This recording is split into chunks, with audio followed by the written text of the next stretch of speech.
اخيرا هنشرح الفرق ما بين سان وكون وتشان اللي دايما بنسمعهم في الانمي ومش عارفين بيتقالوا لمين. ولكن قبل ما اشرح باكد عليكم ان انا هشرح لكم الحاجات اللي هي في الحياه الواقعيه مع اليابانيين الحقيقيين، ماليش دعوه بالانمي عشان هم ساعات بيعكوا. بكل بساطه سان دي بتتقال بدل ما اقول يا عم وطنط للناس اللي انا مش عارفاهم بحط سان. وحتى لو الحد ده قدي في السن بس انا معرفتي بيه سطحيه جدا او سواء بنت او ولد بحط بعد اسمها سان. فسان دي للبنات والولاد. اما بقى اذا قربت من البنت اكتر، يعني لو الولد قرب من البنت او البنت قربت من البنت هتقول لها تشان، وده يخلينا نفهم ليه ناروتو كان بيقول ساكورا تشان.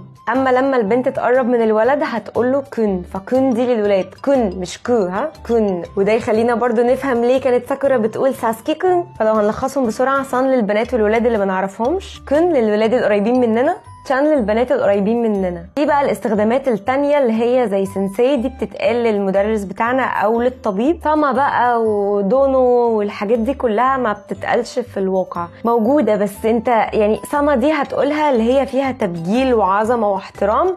الكلام ده لو انت هتقابل الامبراطور الياباني، بس اي حد تاني مش عارفه تقول له سان، سواء بنت او ولد. ان شاء الله ما تكونوش اتلخبطوا، لو اتلخبطوا عيد الفيديو ماليش دعوة. شوفوا بقى انهي اسئلة تانية كده في الانمي بتلخبطكم وانا هحاول اجاوب لكم عليها. بس كده دي كل حاجة.